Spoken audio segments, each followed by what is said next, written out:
bangunlah sepak bola dengan caramu sendiri. Kalau sebuah negeri sepak bola kepelatihannya zero atau rendah, itu kualitas sepak bolanya akan rendah. Ada kekalahan yang justru terasa lebih terasa lebih bersinar, terasa lebih gemilang lah daripada kemenangan. Nah, Dirtek harus paham itu. Harus paham soal kepelatihan. Tapi di Indonesia ada nggak? Dan kita tahu publik sepak bola nasional kita cukup kritis, Tom. Iya. Makin pintar mereka. Betul. Makanya pengurus jangan kalau kuping jangan tipis. Iya. Harus tebal.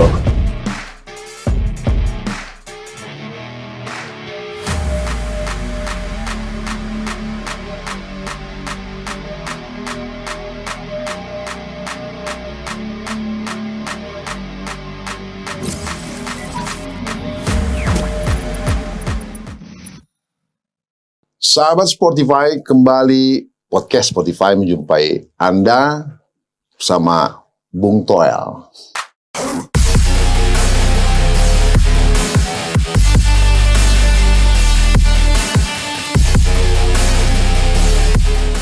Well, thank you udah datang. Siap.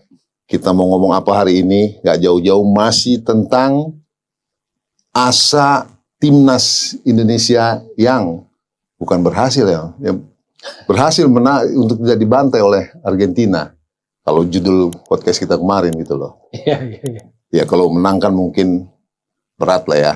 Tapi dengan 2-0 itu better than before. Well. Ya, setuju. Kita nggak ngomongin taktik lagi karena udah banyak yang ngulik. Iya. Kita ingin pendapat Bung Toel nih bagaimana merawat asa ini timnas.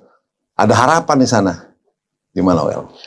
Iya, harapan karena tadi itu kalah yang membanggakan, kalah yang membuat bersorak kan begitu. Anda kan nulis di IG apa? Ya, filsuf Prancis ya.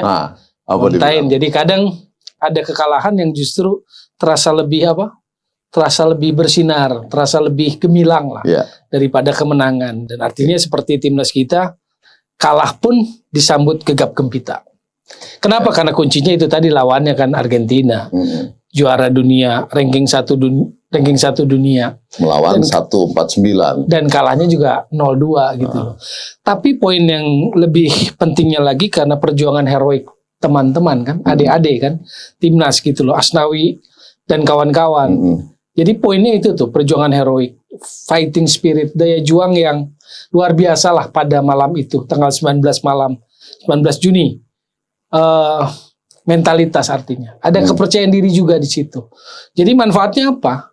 Bahwa ketika kalahnya hanya sedikit dari Argentina itu menunjukkan bahwa mereka sebetulnya punya kemampuan, punya potensi. Terlepas bahwa pertandingan kemarin memang atmosfernya luar biasa ya. Gegap gempita lah. Seolah seluruh negeri ini memang terfokus pada satu pertandingan itu. Meski bukan turnamen resmi, kompetisi, baru FIFA Matchday Friendly Match, tapi kan seluruh negeri memperhatikan. Disitulah muncul motivasi. Plus faktor lain misalnya, kalau draw dapat bonus. Nah itu memboosting lah, menurut saya nggak bisa dipungkiri. Di luar taktikal yang sudah dibahas, itu membuat mereka berusaha tampil melampaui batas. Beyond limit gitu loh. Melampaui kemampuan kita.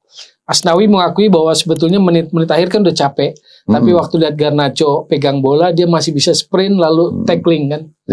Nah itu yang saya maksud beyond, dia melampaui apa yang dia punya batas gitu loh. Jadi menurut saya sih sisi positifnya itu, strength pointnya, positif pointnya.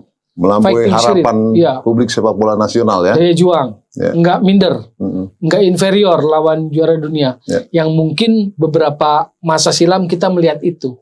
Pada timnas, tapi sekarang ada harapan itu, ada keberanian gitu, ada kepercayaan diri. Nah, ada catatan Well, kita tahu bahwa itu sangat dipengaruhi oleh pemain naturalisasi. Ada 6 starter di situ. Orang bilang ini pengaruhnya besar. Ini adalah karena mereka juga. Nah, pendapat Anda?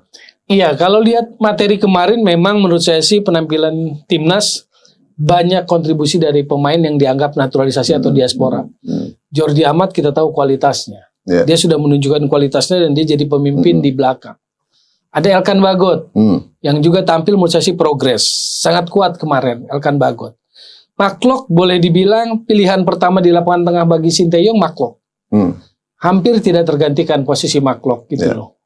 Lalu Ivar Jenner, anak muda yang tadinya proyeksi U20. Juga tampil mengesankan lah kalau menurut saya sih. Waktu lawan Palestina dia main sebagai pemain pengganti seperti agak kikuk. Masih bingung karena dia harus main dengan tim baru, dengan McClough gimana main. Tapi lawan Argentina dia main lebih bagus. Nah, artinya Rafael Strijk juga bagus. Ya.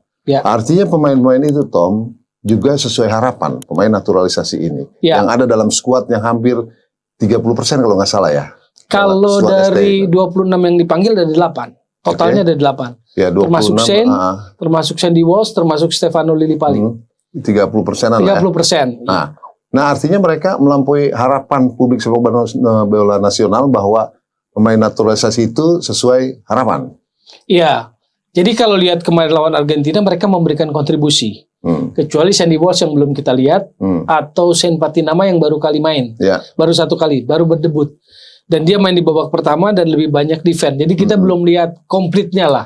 Terlalu prematur kalau kita memberikan penilaian pada Shane Patinama. Tapi overall memberikan kontribusi jelas. Nah, kenapa saya katakan ini? Supaya tidak terpecah pada pro kontra. Kita penting mengatakan 30%, kenapa? Karena apakah ini batas maksimal? Kenapa? Karena kalau kita bicara atau kita lepaskan naturalisasi diaspora itu, maka pertanyaan berikutnya, apa artinya kompetisi buat sepak bola kita? Nah, iya kan? Kalau kita, ya udah naturalisasi aja, kita cari diaspora segala macam, pasti bisa. 11 pemain pun bisa, 12 pemain pun bisa dapat. Dicari-cari lagi gitu loh, yang ada darah Indonesia dan sebagainya. Tapi pertanyaan besarnya nanti, bagi masa depan sepak bola kita, apa artinya kompetisi buat sepak bola Indonesia? Cuma rame-rame aja, cuma... Ya kan nggak mungkin juga, Bung Toel, bahwa semua pemain itu diisi oleh pemain naturalisasi. Nggak lucu lah. Mungkin aja, tapi nggak lucu juga gitu loh. Ya, maka dalam posisi strategis, policy, menurut saya, PSSI, petinggi PSSI, apapun namanya Exco atau BTN, itu harus punya batas atas. Misalnya 30% adalah cukup. Supaya apa? Berpikirnya tentang membangun sepak bola Indonesia ke depan. Kan kita nggak pengen hanya rame lawan Argentina, atau habis medali emas, momentumnya terjaga sampai Argentina, besok lusa melempem gitu loh. Karena nggak ada kesinambungan. Sustainnya nggak ada gitu loh. Ya, podcast ini juga ingin menyampaikan bahwa bagaimana ini merawat asa dari pertandingan kemarin agar terawat kemudian terus meningkat sampai kompetisi dan turnamen berikutnya. Karena satu hal yang harus diketahui soal naturalisasi atau pemain diaspora yang masuk ke Indonesia, itu kan prosesnya adalah permintaan pelatih. Permintaan Sinteyong. Nggak masalah. Dasarnya karena Sinteyong meminta untuk level yang lebih tinggi. Maksudnya Piala Asia. Dia butuh pemain yang kualitasnya lebih tinggi. Untuk Piala Dunia U20, dia butuh pemain muda yang levelnya lebih tinggi. Yang punya jam terbang katakanlah. Dan Rafael Strijk dan Ivar Jenner kemarin membuktikan bahwa memang nggak sia-sia mereka dinaturalisasi. Ada kualitas di sana. Ada potensi di sana. Jadi satu, itu permintaan Sinteyong. Berarti secara teknis masuk dong. Checklist tuh. Checklist. Cuma persoalan sekarang, pertanyaan besarnya, apakah PSSI, apakah federasi akan memperlakukan yang sama jika pelatihnya bukan Sinteyong misalnya? Kan harus sama perlakuannya. Kalau dasarnya kepentingan sepak bola, kepentingan timnas, kan itu. Maksud saya berpikirnya lebih sistemik gitu, lebih sistemis. Nah, itu satu. Yang kedua, kisi-kisinya lain kan harus ada darah Indonesia. Maksimum dari kakek nenek. Gitu kan? Ada regulasinya seperti itu. Baru diproses kan begitu. Lalu kemudian batas atasnya berapa sih? Apakah mau semua? Kalau semua, maka pertanyaan besarnya nanti, kritik besarnya adalah apa artinya kompetisi buat kita? Kalau semuanya mau jalan pintas, ya udah ambil aja yang masih bertebaran di luar gitu loh. Jadi, bukan nggak ada. Ya artinya Bung Toel ini mau bilang bahwa harus tegas lah pengurus kita mengenai masalah naturalisasi ini. Ya memang euforianya kan masih terjadi kan. Betul. Ya syukur alhamdulillah kemarin ada bukti lah bahwa mereka membawa pengaruh positif terhadap tim. Nah, tapi ke depan itu harus lebih dijaga. Karena bagaimanapun, menurut redaksi Spotify ini, masalah naturalisasi itu nggak terlepas dari pemain berkualitas. Itu menjadi masalah kita sebelumnya. kurangnya pemain berkualitas. Tapi kadang-kadang saya berpikir, Spotify berpikir, apa kabar dengan pemain lokal? Ya. Makin berat dong kompetisinya. Ya. Dapat Bung Toel. Makanya mereka kan nature-nya kan begini. Mereka bermain di kompetisi. Persaingannya di kompetisi. Performanya kan di kompetisi. Yeah. Baru dipanggil timnas. Tapi kalau kemudian itu digugurkan hanya sekedar dengan diaspora atau naturalisasi, ini akan jadi nggak fair, atau pertanyaan besarnya buat apa kompetisi, kan begitu. Nah, ini catatan besar juga sebetulnya yang harus dipikirin. Kompetisi kalau itu sebagai kawah pembentukan pemain, dimanapun teorinya begitu, di negeri manapun, di dunia manapun sepak bola begitu, kompetisi menonjol dia timnas gitu kan, otomatis. Nah, sekarang pertanyaannya, ketika regulasi pemain asingnya nambah 61 atau 6 pemain asing, berarti pos-pos penting, bayangin, striker, gelandang serang nomor 10, center back, back tengah asing. Tim nasional kita gimana? Untuk saat ini aja tim nasional kemarin kan ditambah Rafael Strike, ada Dimas Derajat, diganti masuk Dendi Sulistiawan, banyak hilang bola kan. Oke, solid di belakang, rebut bola, berjibaku. Tengah juga berjibaku, compact defense. Ini waktu kemarin ya? Ya, serangan balik, depannya hilang tuh. Iya. Nggak ada striker yang kawakan kaliber. 6-24. Jadi kalaupun kita mau analisis per unit, memang masih ada kurang. Banyak lubangnya. Pemain kunci yang di depan maksudnya, striker. Gitu loh. Jadi belum ada bomber nih? Iya, bukan nggak ada bomber. Kalau kita bicara timnas kemarin, Kurniawan pelatihnya bilang Sananta itu punya kualitas, insting golnya kuat, dan itu menurut Kurniawan bukan sesuatu yang dilatih, tetapi sesuatu yang sudah ada dalam diri pemain itu. Hanya tinggal bagaimana pelatih, tim technical mengasah insting itu. Jadi Kurniawan meng-highlight tuh Sananta itu. Iya, dia pernah sampaikan di Spotify juga bahwa sebenarnya kita nggak kekurangan bomber striker. Tapi kalau di kompetisinya kebentuk regulasi itu, dan klub memilih pemain asing untuk orientasi kemenangan, di mana pemain kita matang? Orientasi kemenangan. Ya. Nah, ini korelasinya kemarin STY, konon kabarnya di babak pertama tidak berorientasi menang. Yes. Benar nggak itu? Setuju. Ada yang bilang seperti itu. Jadi sejak kick off pemain kita nggak pegang bola langsung mundur, retreat istilah bolanya ke wilayah permainan sendiri. Jadi memang kalau kita bicara tentang STY, filosofinya apa, dia pragmatis. Pragmatis. Jadi waktu kemarin lawan Argentina, dia akan defend habis-habisan tuh. Boleh dibilang parkir bus lah di babak pertama. Iya kan? Ya, demi berjibaku tidak kebobolan banyak.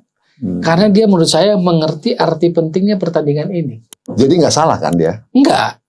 Dia akan bisa beda lagi gitu. Bagian dari strategi kan? Iya. Karena dia tahu diri juga. Iya, paham. Pelatih. Betul. Oke. Cuma itu juga nggak gampang. Main defense gitu nggak gampang. Nggak gampang tuh juga buat pemainnya juga nggak gampang. Iya, nggak gampang buat pemain. Butuh disiplin, jangan melakukan kesalahan, butuh ketenangan. Jadi memang pemain naturalisasi itu kalau kita lihat kemarin, Tom, mereka tuh lebih sabar, disiplin, dan tenang. Lebih tenang, ini disiplin. Jadi kalau main defense kayak kemarin, positioning gitu, compact defense gitu, kalau istilah bahasa tuh grammarnya harus benar. Jadi geraknya, geser-gesernya tuh benar. Nah, rata-rata pemahaman tactical game yang katakanlah besar di Eropa, Jordi Amat lah contohnya, itu paham. Dan menurut saya sih peran dia kunci kuat tuh, Elkan Bagot gitu. Balik lagi Tom, pemain lokal dengan kondisi gini, asa seperti ini, saya takut mereka tuh asanya malah drop, aduh berat ini melawan ini. Nah, bagaimana kita memotivasi pemain lokal yang ada di kompetisi bersebaran ini, liga, itu untuk bisa sebenarnya dia punya kesempatan. Korelasinya dengan tadi itu, policy, harus ada aturan tentang naturalisasi ini, sehingga mereka tetap masih punya kesempatan. Makanya, supaya ini gak jadi liar, tidak sekedar ujung pro dan kontra, gitu loh. Saya sendiri sering dituduh yang kontra, gitu loh. Padahal yang ngurus naturalisasi sering diskusi sama saya juga. Gimana? Ya kalau off the recordnya yang pernah ngurusin naturalisasi diskusi juga. Saya sering kali bilang, supaya tidak jadi liar, supaya pemain kita tetap punya harapan, PSSI sebagai yang regulator sepak bola yang ngatur sepak bola perlu mengatakan itu. Ya memang celahnya di mana sekarang? Makanya sekarang. Jangan karena ingin glorifikasi dalam waktu singkat. Kalau ingin glorifikasi dalam satu periode misalnya kepemimpinan, maka hasil kan yang diutamakan. Maka naturalisasi bisa jadi pilihan gitu loh. Nah kalau kayak begitu, maka kemudian seolah-olah hilang harapan kan pemain-pemain kita. Maka penting untuk mengatakan sebuah polisi strateginya seperti apa. Dan hal ini berarti elit pengurus sepak bola kita. Saran Bung Toel. Exco BTN menyatakan itu. Bahwa misalnya 30%, 8 pemain itu adalah maksimal. Belum terucap. Nggak ada kan, nggak ada terucap. Karena begini, kalau lihat tim pemain kan butuh striker, nggak butuh kan. Ya. Apakah mau ambil Ramadan Sananta yang lokal misalnya. Ataukah Spaso misalnya gitu. Masih ada Spaso juga naturalisasi yang belum itu. Atau ada yang di luar sana bagus striker gitu. Kita kan nggak tahu.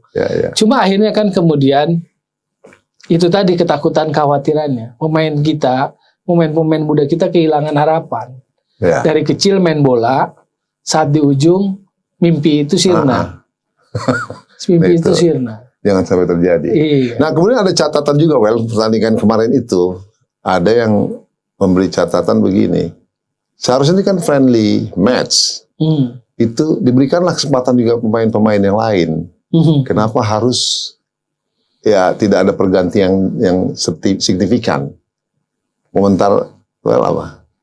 Karena bobot pertandingan kemarin Argentina yang dianggap penting. Jadi nggak boleh kita main tukar STY, nggak bisa seperti itu ya? Oh bisa. Pergantiannya sih tetap. Cuma kan kemarin sebetulnya Stefano Lillipali lah. Nah, kalau buat saya kemarin pergantiannya malah Witan kan. Iya. Witan itu kalau menurut saya trennya lagi menurun. Bahkan sejak SEA Games meski medali emas secara individu kontribusinya sebetulnya cenderung menurun. Tapi kan pertanyaan besarnya kenapa STY masih panggil bahkan memberikan kesempatan main. Sementara mungkin pikiran banyak orang Stefano Lillipali bisa lebih ini gitu loh. Lebih tajam lah ya. Atau memberikan sesuatu lah. Nah, itu yang menjadi pertanyaan kritis dari publik menurut saya sih. Atau dari kita lah pengamat bola. Oke, Tom, sedikit melangkah ke depan. Oke lah kemarin kita terhibur, kita punya harapan dan penampilan lawan Argentina. Di depan masih banyak turnamen dan kompetisi. Piala Asia. Nah, tentunya kita ingin yang terbaik juga nanti. Nah, kalau mengikuti turnamen kompetisi, itu kan ada yang namanya persiapan. Selama ini ada isu kurang persiapan. Emang selama ini bagaimana, benar, Tom? Kan begini, kalau FIFA Matchday, kalau turnamen resmi senior, pemain itu kan dimiliki klub. Mereka pasti dalam posisi kompetisi di klub.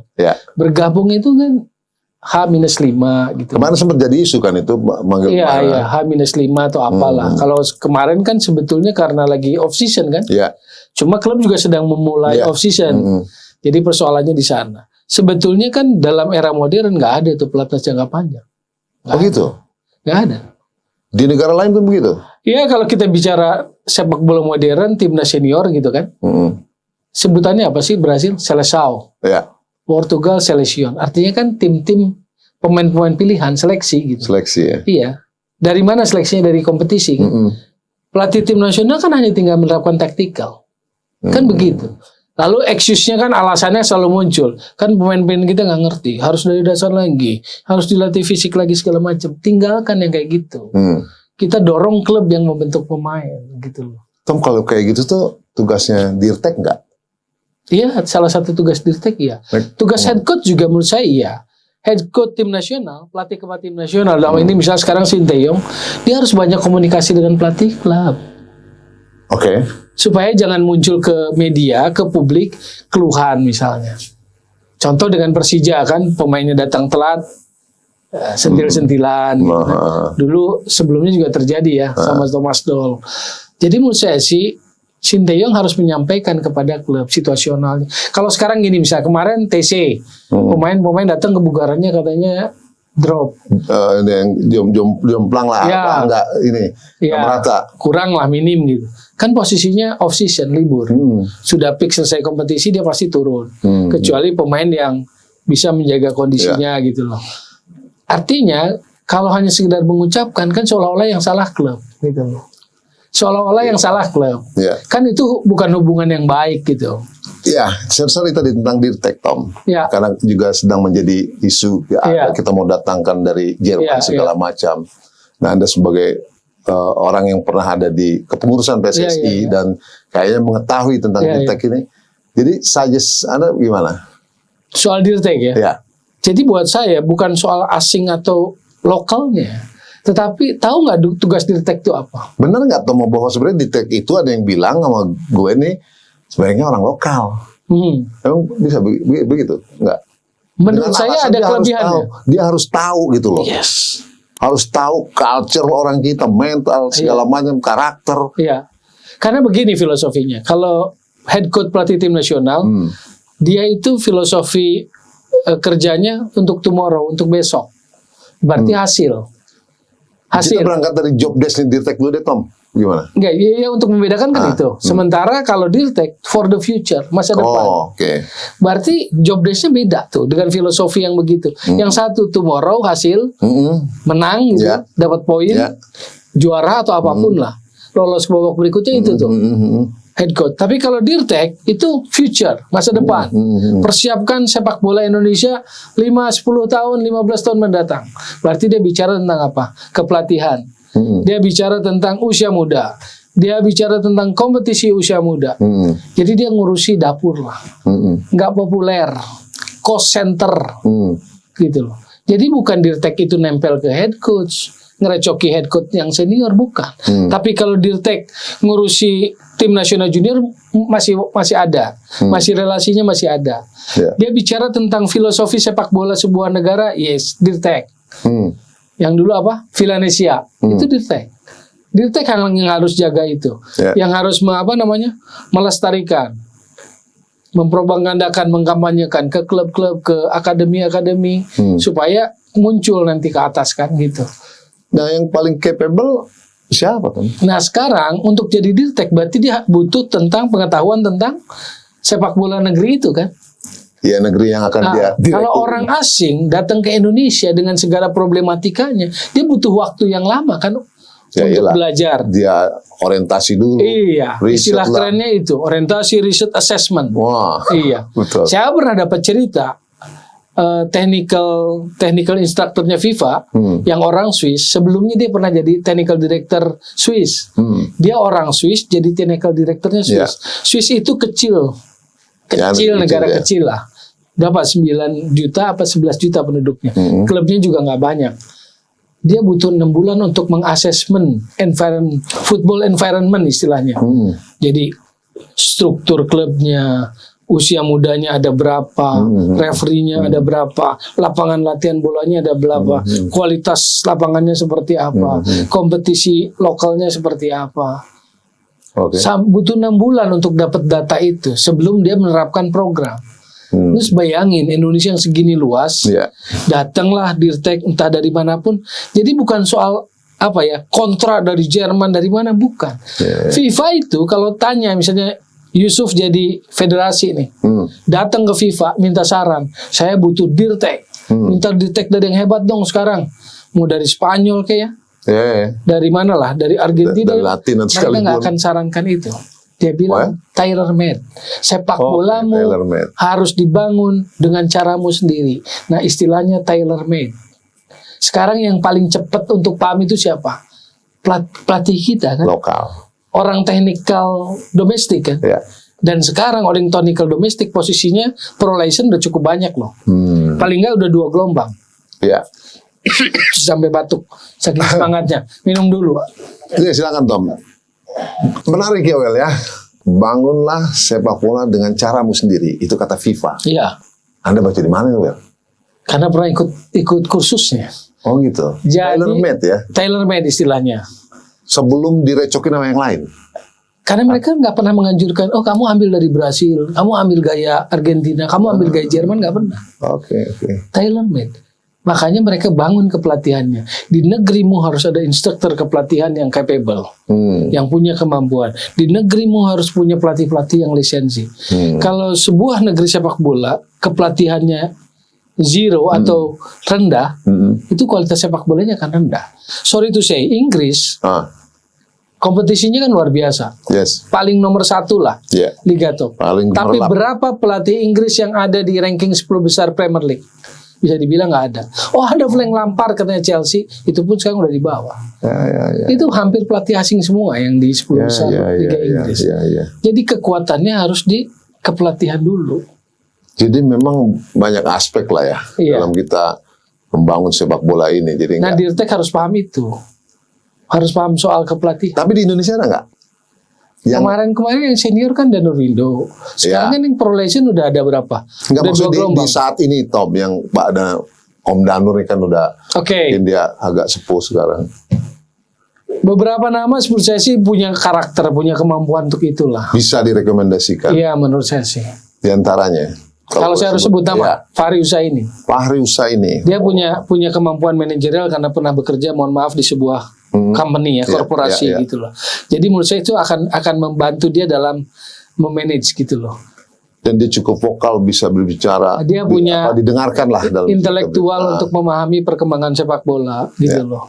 Lalu dia punya kepedulian pada usia muda juga. Dia punya track record yang juga cukup berhasil di usia muda gitu loh. Banyak pekerjaannya. Bagaimana membangun sistem kompetisi usia muda di negeri ini yang begitu luas. Kan begitu. Selain Fahri Husaini tentu ada yang lainnya ya, kalau kita sebut nanti ini. Tapi kalau benchmarknya Fahri, kebayang lah yang lain siapa itu. Iya, betul. Yang kalau kita bicara konteks Dirtek ya. Iya, konteksnya Dirtek. Menarik. Nah, kemudian Tom, ada catatan dalam merawat asa ini Tom. Ya. Korelasinya dengan masalah sepak bola kita itu kan orang bilang adalah masalah di organisasi. Sepak bola yang sering kali didera masalah organisasi. Tapi kita berharap dengan kepemimpinan Erick Thohir ini itu tidak ada lagi lah. Kita bisa lihat bagaimana kiprahnya. Publiknya happy Pram. Ya. Ya walaupun perjalanan masih panjang. Betul. Berapa bulan sih? 3 bulan, 4 bulan sih.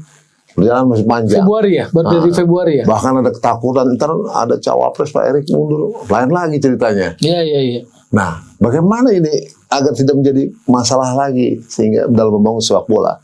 Catatannya itu dalam salah satu masalah organisasi yang ngurusin. Kalau supaya enggak ini itu asal lagi terbangun nih. Gimana? Taat aturan aja sebetulnya. Taat aturan itu begini.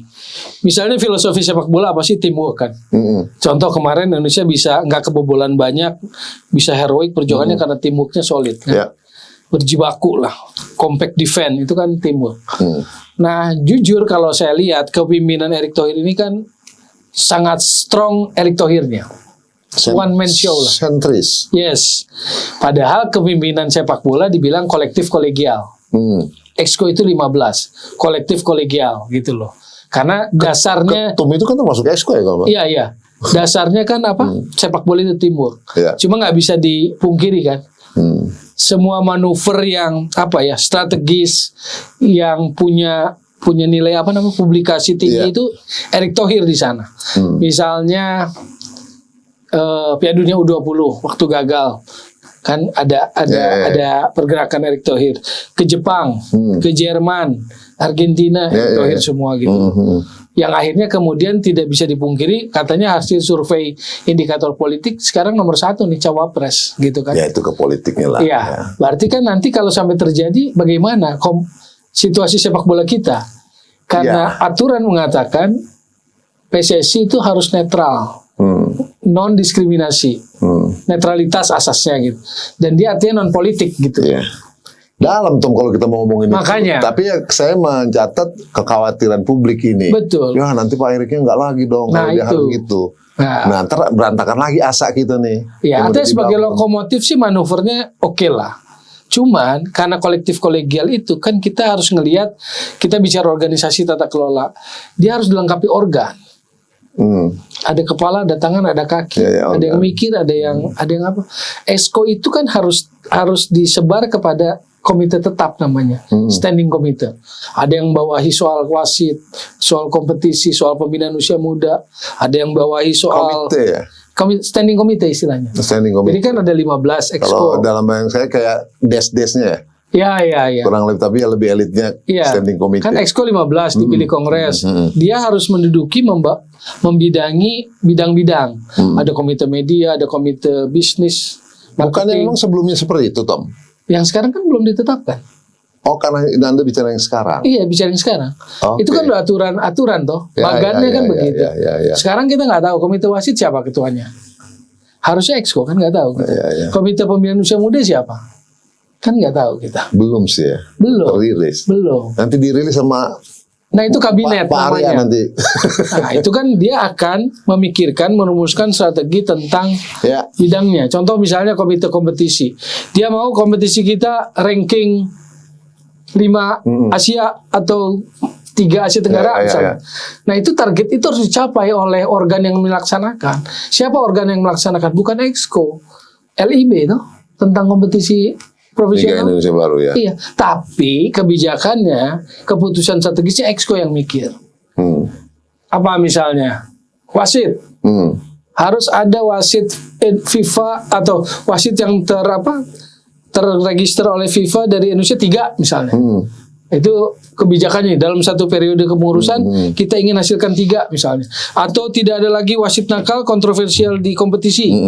Nah itu eksekusinya siapa? Direktur wasit kan? Iya. Termasuk supporter harus. Supporter itu sebetulnya baru di periode kemarin ada di departemen di Kesekjenan PSSI. Sebetulnya nggak perlu. Standing komite tentang supporter. Nggak ada. Perlu nggak di Exco? Nggak ada di statuta FIFA-nya, jadi nggak bisa ngarang-ngarang. Oke, baik. Komite media dan televisi ada. Oke, di media berarti ada. Bicara tentang hak siar, bicara tentang tampilan gimana itu ada. Nah itu Exco yang putusin kebijakannya, pemikir gitu loh. Oke, ini knowledge ya. Baru eksekusinya kesekjenan. Oke, baik Tom. Ngomongin tentang organisasi PSSI itu nggak jauh-jauh dengan goodwill pemerintah, Tom. Yes. Rasanya udah nggak ada masalah sekarang, Tom. Kalau yang sekarang enggak ya, enak. Sepertinya iya, malah yang sekarang kesan saya ini PSSI-nya plat merah ini. Kayak BUMN. Oke, aman lah ya. Aman lah. Cuma setiap perlu pertandingan besar presiden nonton, iya, ya kan? Cuma perlu tetap tetap jaga objektivitas sepak bolanya. Contoh gini, walaupun ini PSSI plat merah, waktu Piala Dunia U20 gagal, Presiden mungkin dasarnya adalah prihatin, simpati, kasihan sama pemain timnas U20. Menghampirilah latihan terakhir waktu bubar. Di ujungnya mungkin tercetus pemikiran itu spontan karena rasa sayang, simpati. Ini tim jangan dibubarin, diklubkan. Nah itu jangan serta-merta diiyakan gitu loh. Karena dalam konteks sepak bola, dalam sepak bola modern kan nggak ada lagi timnas yang disatukan dalam sebuah klub, itu udah nggak efektif lah kayak begitu. Jadi kalau selama ini saya memahami FIFA mewarningkan pemerintah jangan intervensi sepak bolanya. Tapi berpartisipasi kan boleh. Iya dong, sinergi, support, iya dong. Ya, kan jadi, infrastruktur punyanya pemerintah. Baik, oke. Jadi nggak ada masalah ya, Tom? Nggak ada masalah kalau yang sekarang saya lihat. Ya, kita tahu juga ketumnya siapa kan? Iya. Tapi ya itu tadi, itu perlu bahasan sendiri tuh. Nanti kalau beliau tahu-tahu harus sibuk dengan itu. Karena itu tadi di statuta ada dibilang asasnya netralitas, non diskriminasi. Tapi dalam lama itu nanti. Kita pindah dulu, Tom. Kita ini, Tom, merawat asa ini. Yes. Berangkat dari kemarin timnas lawan Argentina. Pembinaan usia dini, Tom, itu kan salah satu pilar juga, Tom. Iya. Jadi katanya kan kekurangan, terus pengembangan usia dini kita masih punya catatan. Nah, itu PR besar juga kan buat pengurusan sekarang, yang masih hitungan bulan. Ya, kalau di PSSI-nya Dirtek itu nanti yang harus tanggung jawab. Dirtek lagi? Dirtek. Pembinaan usia muda, Dirtek. Sistem kompetisi usia muda nasional Dirtek harus pikirin. Apakah itu suratin yang digelar oleh Asprof? Tapi bukan sekedar gelar, bukan sekedar pertandingan setengah kompetisi, satu grup isinya 5, hanya 4 kali main dalam satu musim kompetisi kan nggak sehat. Jadi itu yang dia tetapkan. Aspek sepak bolanya, syarat-syaratnya apa? Yang kedua yang disebut EPA itu sekarang. EPA? Iya, Elite Academy itu. Ya. Nah itu juga Elite yang Pro Academy ya? Elite Pro Academy yang di klub-klub Liga 1 itu juga harus lebih didetilkan. Karena kan kebanyakan tiba masa tiba akal itu. Tapi kayaknya nggak smooth deh itu, Tom. Iya, tiba masa tiba akal. Jadi misalnya bakal. Jadi klub Liga 1 nih, kan nggak semua punya akademi. Saya bilang nggak semua, ada yang punya. Yang nggak punya ini biasanya kalau menjelang IPA buka pendaftaran tuh, dari SSB daftar seleksi, baru dia punya. Nanti main dapat bendera kan, bendera nama itu kan. Nanti bisa 3 bulan selesai IPA selesai juga. Jadi tidak berbentuk akademi sesungguhnya, gitu loh. Yang kalau di klub-klub profesional yang kita tahu di negara maju kan, dia bisa punya 9 kelompok umur di bawahnya. Ya itulah makanya kenapa Iniesta muncul, Xavi muncul, Messi muncul, Fabregas muncul, Pique muncul, karena Barcelona punya sekian kelompok umur di bawahnya, kan begitu. Itu kan klub, Tom. Ya memang harus klub kan. Berangkat dari klub ya. Iya, makanya klubnya harus untuk menyokong yang nanti. Iya, karena kalau bicara Indonesia dini, maka pilar utamanya, strikernya adalah klub. Berarti kalau klub Liga 1 profesional, dia harus profilnya, anatominya harus benar-benar profesional. Salah satunya apa? Aspek sporting kan. Yang lisensi klub itu. Supporting. Kan gini. Aspek supporting atau sporting. Iya, klub profesional itu harus memenuhi lisensi klub licensing itu kan. AFC klub licensing gitu. Nah, itu kan 5 aspek yang harus dia penuhin. Legal, finansial, personal administrasi, infrastruktur, dan sporting. Sporting itu adalah punya tim utama, punya tim kelompok umur sekian yang ada akademi itu. Sekarang ini belum lengkap, belum ajak anatominya. Ada klub yang menjalankan. Iya. Tapi belum semua. Banyak yang belum. Lebih banyak yang belum ya? Banyak yang belum. Contoh AFC Club Licensing itu yang musim ini kan cuma 6 yang sudah mendapatkan sertifikasi lisensi itu. Tiap musim kan dicek ulang. Bisa disebut, Tom, apa aja 6? Agak lupa tuh. Persija, PSM, tim-tim besar ya, rata-rata ya. Iya. Tim-tim yang Persib aja belum dapat loh. Yang Champion League Asia, AFC Club Licensing. Karena ada persyaratan itu. Persib karena yang AFC kalau nggak salah. AFC, iya. Cuma 6 setahu saya, ingat saya 6. Jadi artinya klub kita belum sepenuhnya, profil klub kita profesional yang sesungguh-sungguhnya seperti yang kita lihat di Eropa gitu loh. Ya, kita berharap mengarah ke sana lah, Tom. Iya, arahnya ke sana gitu loh. Makanya ketika bicara pembinaan usia dini, mana nih pilarnya? Pilar dari daerah Asprof, kelompok umur berapa? Pilar dari klub misalnya IPA itu. Tapi jangan tiba masa tiba akal gitu loh. Tapi akademi yang terstruktur di dalam klub itu. Yang anaknya misalnya sekolah di situ, homeschooling kah, dormitory di situ, sepak bolanya di situ. Jangan yang tiba masa tiba akal itu dibuka seleksi, selesai ikut IPA dibubarin. Jadi angkat-angkat ayam. Oke, sahabat Spotify, menarik selalu saya bicara dengan Bung Toel, Tommy, Wendy. Nah, ini mengarah ke closing. Jadi sekali lagi ada asa dari pertandingan Indonesia melawan Argentina kemarin. Kita punya harapan dan semoga itu terus berkembang. Mau itu naturalisasi atau enggak, tapi kita tetap harus memberi atensi kepada pemain lokal terhadap kompetisi yang memang itu kan bangunan fondasi untuk pemain terbaik aja. Timnas. Kalau ukuran timnas sih pemain terbaik aja.